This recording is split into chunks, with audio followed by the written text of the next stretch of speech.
오늘 내적 치료 2번 저번 설교의 연속으로 말씀드리겠습니다. 본문은 히브리서 4장 12절에 16절, 신약성경 355페이지인가 잘 안 보이네.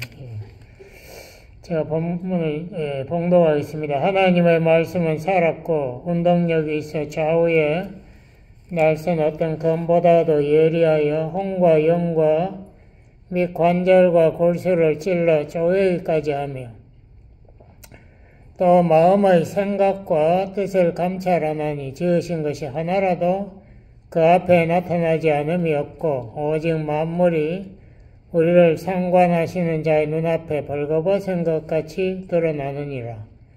그러므로 우리에게 큰 대제사장이 있으니 승천하신 자고 하나님 아들 예수시라. 우리가 믿는 도리를, 이게 헬라어로 보면 그냥 믿음, 우리가 말하는 믿음을 굳게 잡을지어다.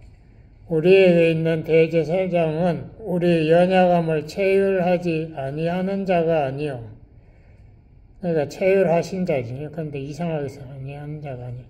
모든 일에 우리와 한결같이 시험을 받은 자로되 죄는 없으시니라. 그러므로 우리가 긍휼하심을 받고 때를 따라 돕는 은혜를 얻기 위하여 은혜의 보좌 앞에 담대히 나아갈 것이니라. 아멘. 내적 치료 저번에 설교했지만은 오늘은 조금 다른 각도에서 또 말씀을 드리겠습니다. 우리 사람들 대부분 다 과거에, 특히 어릴 때의 이 정서적인 상처들이 있어요. 뭐 부모님이 거의 완벽하신 분들이 아니면은 온 주위에 그 친구들이 아주 성품이 좋은 친구들만 있었으면 모르겠는데 그렇지 않으면 다 이 상처들이 있습니다. 상처들 때문에 우리가 열등감도 생긴다고 말씀드렸고 또 미움, 분노 이게 마음에 더 자리 잡지요. 그 미움은 어떤 사람은 자기 자신도 막 미워해요. 내가 못나서 그렇다, 내가 모자라서 그렇다, 이렇게 자기 자신을 막 저주하는 사람도 많이 봤습니다. 우리 한국 문화는 창피 문화라, 영어로 shame culture라고 하죠.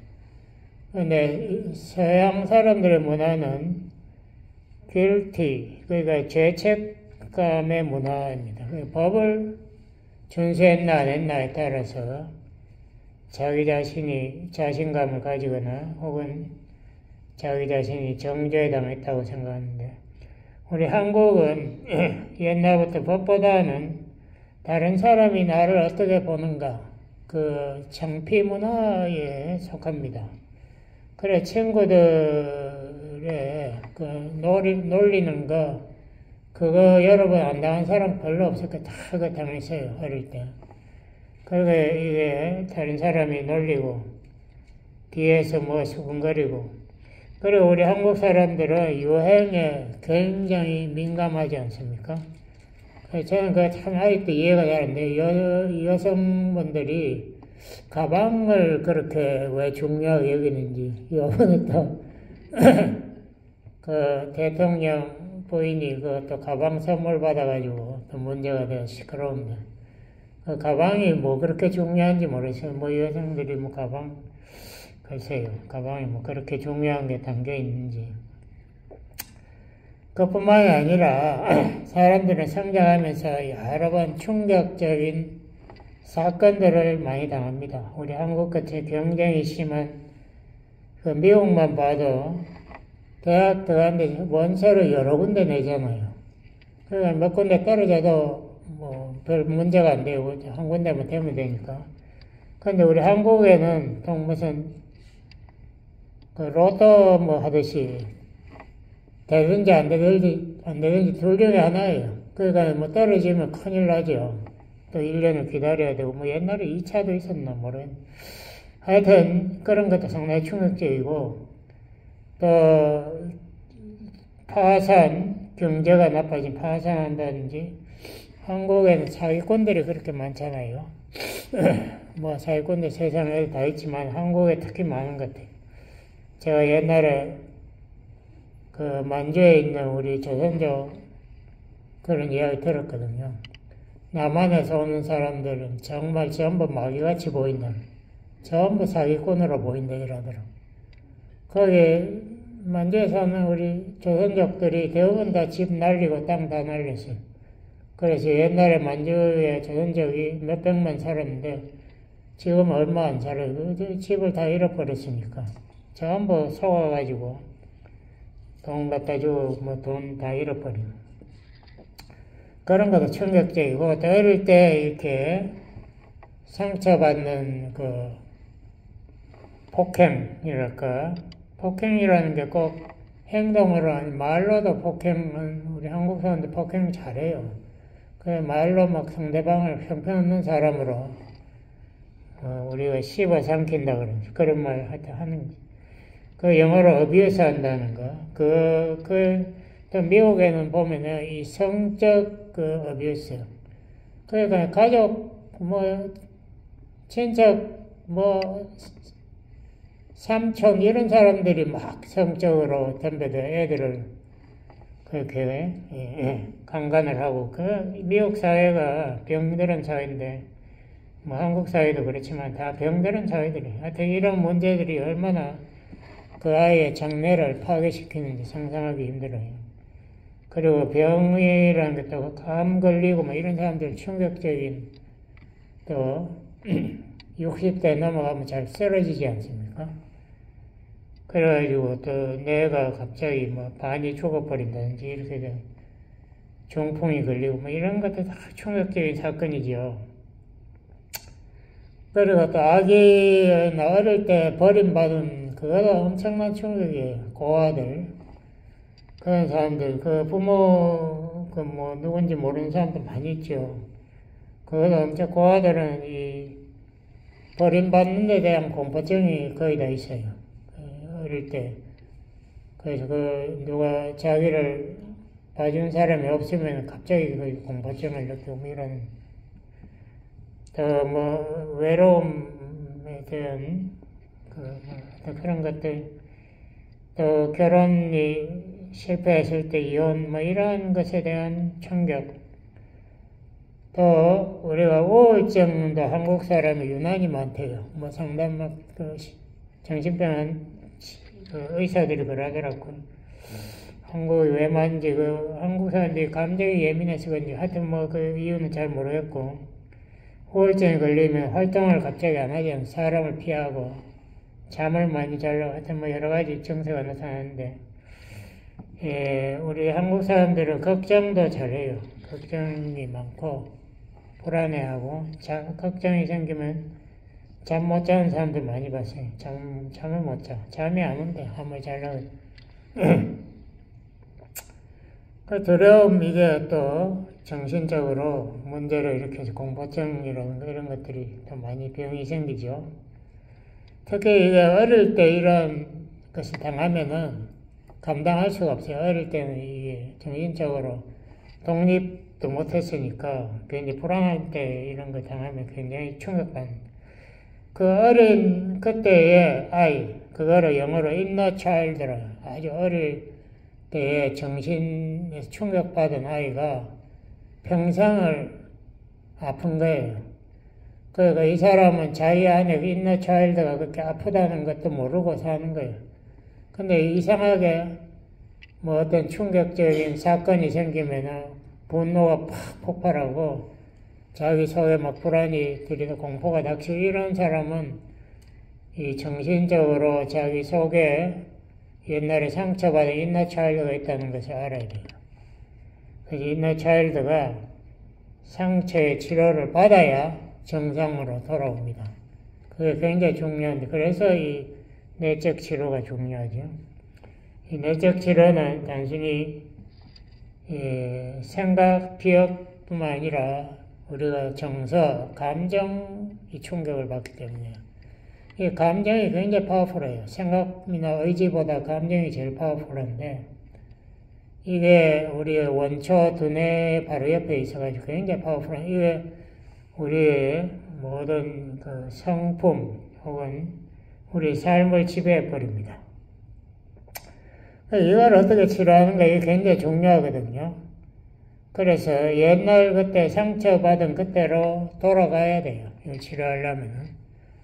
그때 당시의 장면을 자기 머릿속에 떠올리는데 이게 쉽지 않지 않습니까? 어릴 때는 기억이 잘 안 나기도 하고 잊어버린 것도 많지만은 또 어린아이들은 그런 사건이 터지면 대부분 그것을 잊어버리려고 무의식적으로 굉장히 노력한대요.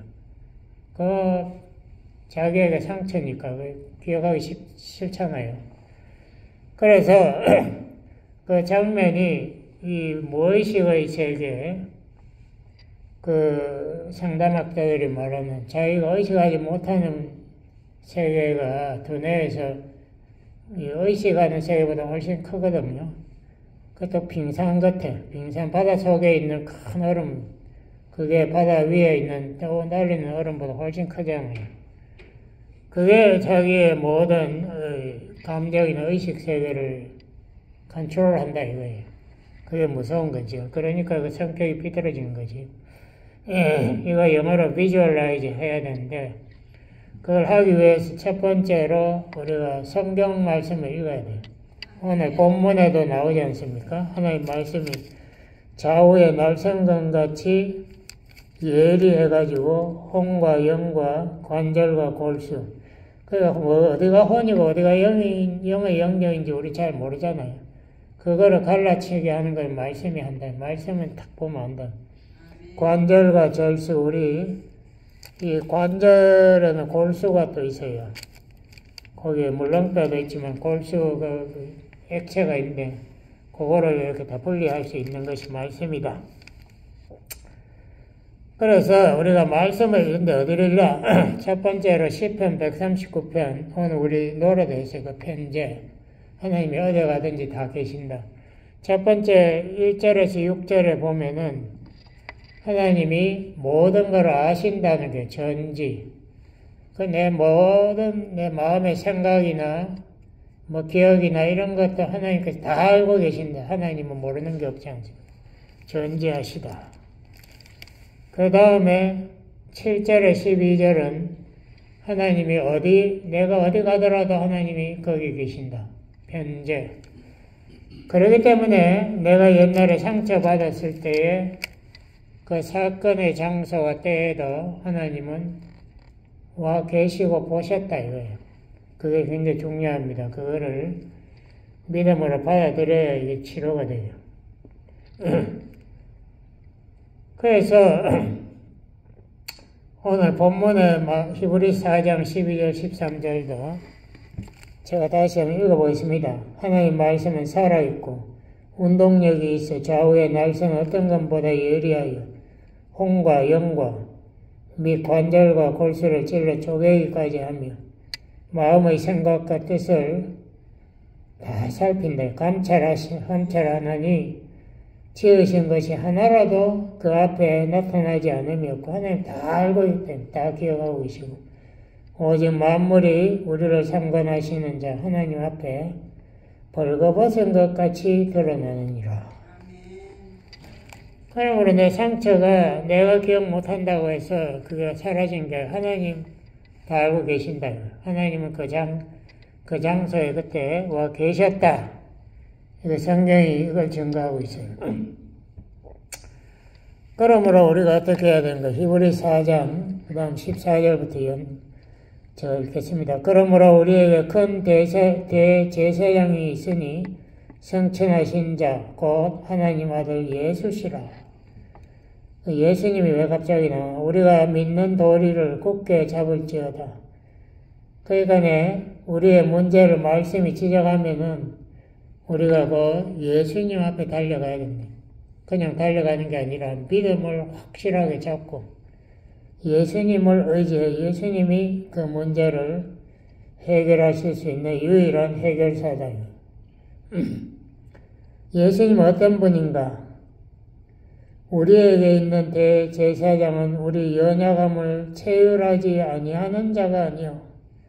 이 번역이 이게 정말 알아듣기 힘들어요. 연약함을 반드시 다 모두 다 체휼하신 자다 이 말이야. 아니한 자가 아니요. 뭐 이렇게 이중 부정을 할 필요가 없고 쉽게 예수님은 우리의 연약함을 다 자기의 몸에 지고 체험하셨다. 이사야 53장 3절에나 마태복음 8장 거기 12절에 보면은 예수님이 우리의 연약함과 우리의 병을 다 짊어지셨다. 짊어졌다라고 해서 번역이 참 한글 성경 제가 항상 비난하지만 그거는 제가 칭찬하고 싶습니다. 짊어졌다는 번역은 정말 잘한 거예요. 짊어지셨어요. 예수님이. 그래서 인간으로 오시고 십자가를 지신 겁니다. 그래서 예수님이 우리의 아픔을 내 혼자 느끼는 게 아니라 예수님이 그 아픔을 그때 같이 현장에 있어서 아픔을 느끼시고 눈물을 흘리셨다 이거예요. 모든 일에 우리와 한결같이 시험을 받은 자로다.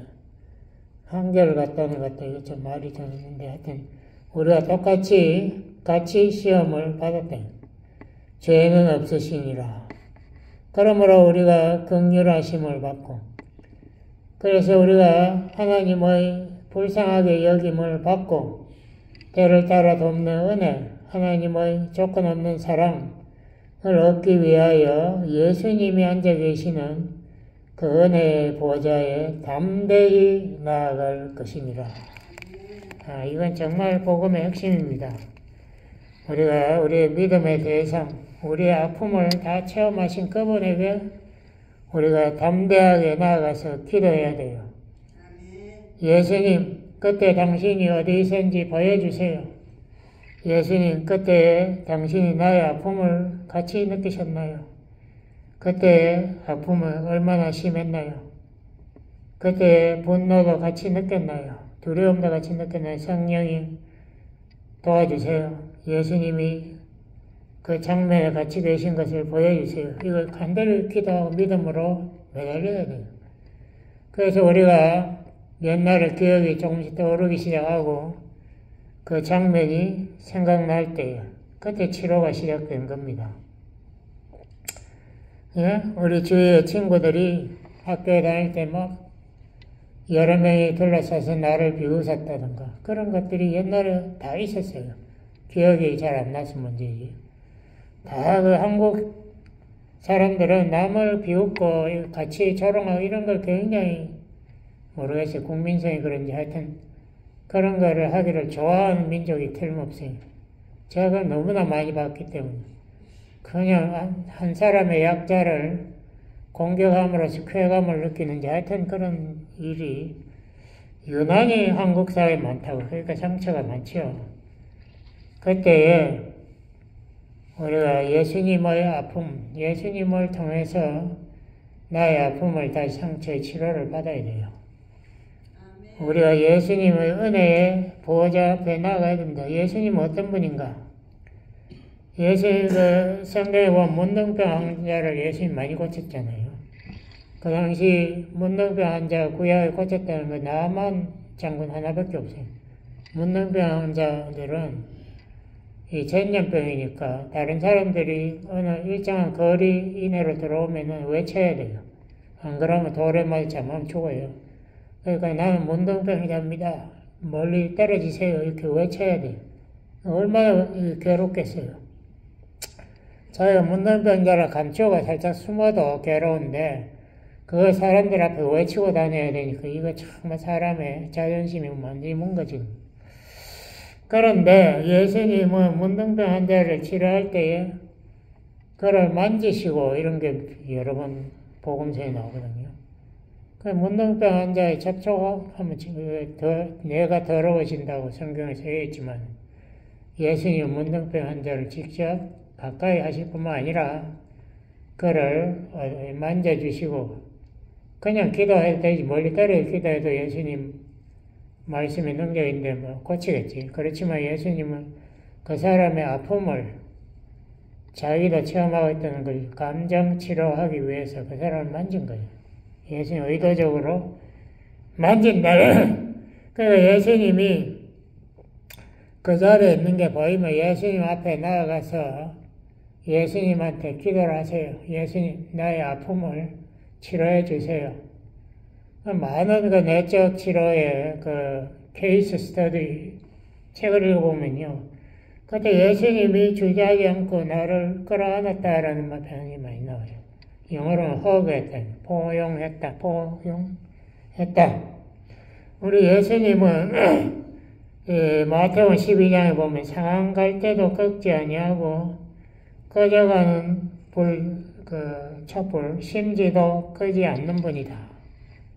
그러니까 예수님은 아픈 자를 치료하고 다시 살리기를 위해서 오신 분이. 너 저리 봐서 지옥 가라가 아니고 네가 회개하고 빨리 나를 구세주로 영접하라. 그러면 모든 죄사함 받고 는 천당으로 내가 보내줄게. 이 말이거든요. 우리의 연약한 것을 마태복음 8장 16절, 17절 제가 읽어보는 게 좋을 것 같아요. 번역이 꽤 잘 됐어요. 제가 이걸 한번 읽어보고.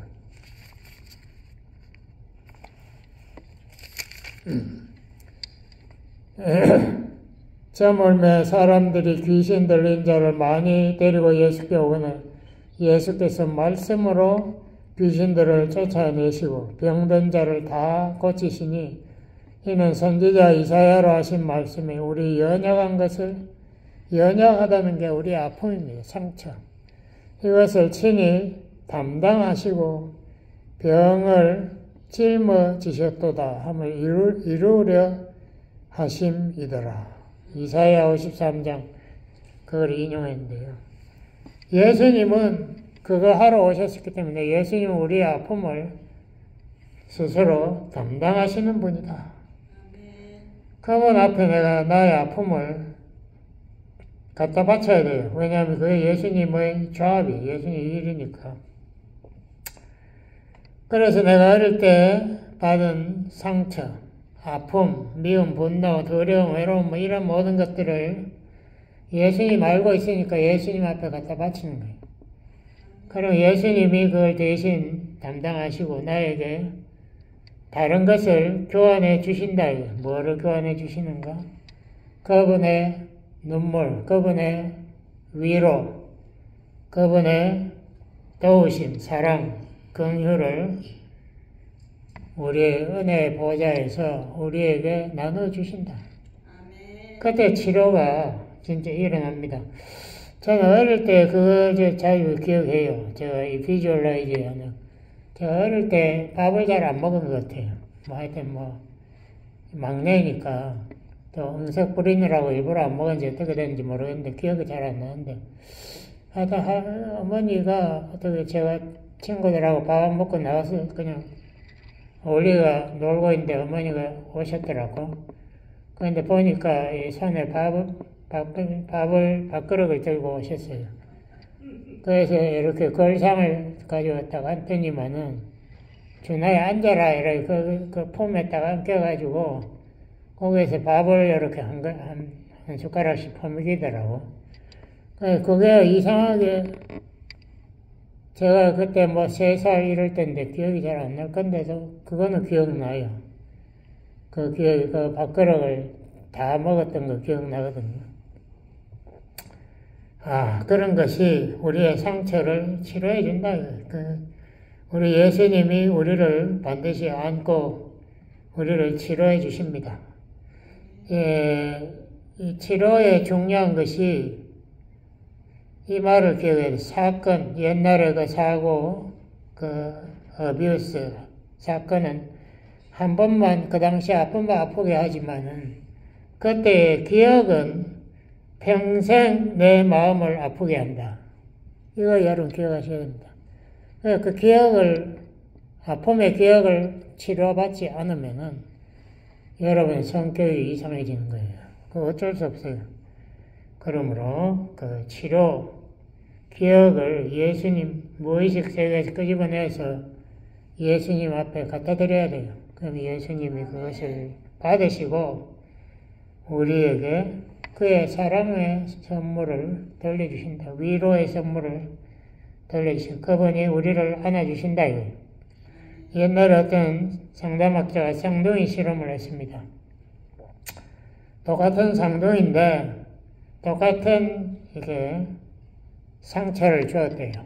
뭐 하여튼 때렸는지 뭐 어떻게 학대를 했는데, 근데 한 애한테는 그냥 내버려두고 울더라도 내버려두고, 또 한 애한테는 자기가 열심히 그 애를 끌어안고 위로하고 노래해주고 그 애를 달래줬대요. 근데 뭐 그 사건으로 그렇게 된지 어떤지 모르겠는데, 나중에 보니까 내버려둔 애는 화를 잘 내고 성격이 조금 삐뚤어진 것이 나타나는. 근데 자기가 안고 열심히 위로해준 아이는 사랑을 느꼈는지 그 성격이 훨씬 명랑하고 사랑스러워지더라. 뭐 그런 것이 보고해놨어. 그러니까 내 상처가 문제가 아니고 상처에 대한 반응, 그 상처에 대해서 어떠한 뒤에 그 대우를 받았네. 이게 중요하다. 그것이 그 아이의 성격이나 그 아이의 장래를 결정해버린다.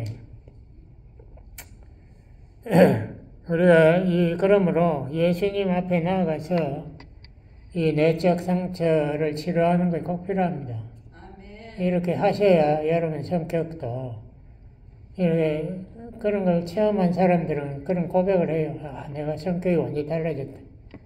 그러니까 옛날에는 모든 것을 감추려고 하고 부정적으로 생각하고 사람들 의심하고 이랬던 것이 확 내가 거기에서 풀려나는 것을 느꼈다. 뭐 이런 말을 하거든요. 이 치료라는 것이 마치 양파 껍질 벗기기 같아요. 그러니까 양파는 껍질을 계속 벗겨야 되지 않습니까? 그러니까 우리가 옛날에 아픈 기억들이 사실 큰 거 뭐 한두 개 있을지 몰라도 작은 걸로 하면은 그게 뭐 수십 가지가 있겠죠. 기억이 안 나서 그렇지. 근데 그런 것들이 기억날 때마다 하나씩 성령의 도움으로 우리가 그 고통과 상처와 분노를 치료받아야 된다. 예수님 앞에 나아가서. 우리가 예수님께 아뢰라는 찬송가가 있잖아요. 다 아뢰면 예수님이 다 들어주신다. 우리 예수님의 조합이 그거 있대. 예수님은 은혜의 보좌에서 그거 하려고 앉아있는데 우리가 갖다 바치면 되는 거예요. 그러면 예수님은 우리의 아픈 상처와 분노를 받아주시고 대신 우리에게 위로와 포옹, 허그 품어주시고 우리에게 자기의 십자가의 사랑을 우리에게 심어주신다. 그때 참 우리가 변화가 일어납니다. 그리고 더 중요한 문제가 나를 학대한 자, 나를 비웃은 자의 그 과거의 성장 과정을 추측해보는 것도 많이 도움돼요. 왜냐하면 그 사람은 악랄하다, 저건 지옥 가야 된다가 아니라 그 사람도 성장하면서 이러한 상처들이 많이 있어서 이러한 문제를 저지르지 않았을까. 우리가 이러한 관점으로 보기 시작하면 그 사람에 대한 이해하는 마음이 넓어집니다. 아, 저 사람도 정말 자기의 분노와 상처에 매여가지고 저렇게 생각하고 생활하는구나. 저 사람도 용서의 대상이구나. 그래서 그 사람은 희망 없다, 뭐 악랄하니까 지옥으로 꺼져라가 아니라 당신도 내가 용서합니다. 이렇게 될 때에 내가 진정으로 미움에서 해방돼요. 그러므로 나를 위해서라도 원수를, 예수님 그랬잖아요. 원수를 사랑하라. 이게 나를 위한 예수님의 명령입니다. 그러므로 그 사람도 내가 사랑하고 용서해야 돼요. 우리 주기도문 예수님 마태오 6장 14절 이하에서 그걸 해설하면서 그러잖아요. 너희들이 주기도, 내가 가르친 주기도문 하지. 우리가 우리에게 죄 지은 자를 사하여 준 것 같이 우리 죄를 용서하여 주옵시고. 기도는 그렇게 해놓고 누구누구는 내가 절대 용서 못해. 이거 아주 위선적인 자세죠. 자기는 용서받았는데 누구누구는 용서 못해. 그 마태복음 18장에 나오잖아요. 그 자기 엄청난 빚을 그 임금이 갚아줬는데도 자기에게 조금 빚진 자를 멱살을 잡고 빚 갚으라고 허성치는 그게 우리 인간이. 그러므로 우리는 이러한 위선적인 태도에서 자유함을 얻어야 돼. 우리가 다윗만 시편 32편이나 시편 51편 다윗이 자기의 죄를 자백하지 않았을 땐 자기가 정말 가뭄에 목마른 자같이 정말 자기가 진액이 황한 것 같이 그렇게 자기가 영적으로 괴로웠다 이거예요. 그런데 자기가 기회를 타서 자기 죄를 자백하자 자기 마음에 자유가 오고 예수님이 약속한 그 안식, 참 쉼이 자기에게 오는 것을 믿었다. 예수님이 누가복음 4장 18절에서 처음 자기 고향에 처음 나사렛에서 처음을 설교하면서 그랬잖아요.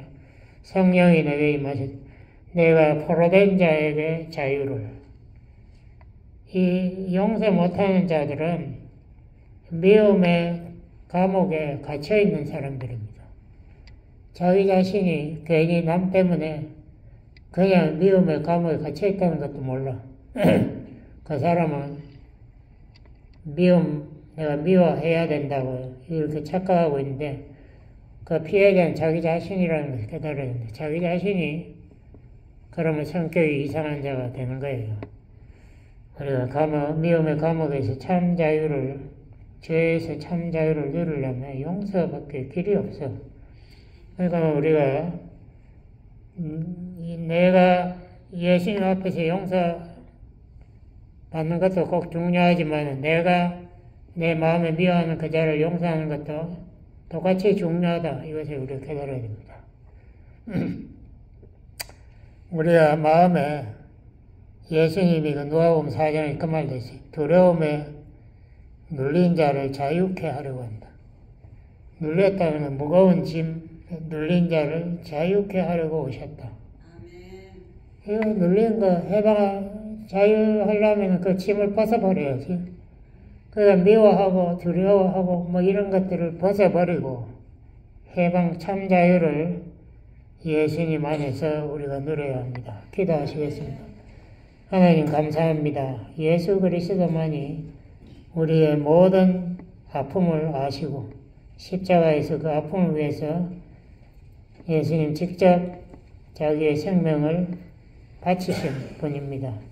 우리 예수님 앞에 나아가서 우리의 아픔에 모든 분노와 미움과 그 모든 것을 고백하고 해결받고 우리가 참 안식과 자유를 누릴 수 있도록 우리를 치료하여 주시고 우리를 해방시켜 주세요. 예수님 이름으로 기도드렸습니다. 아멘.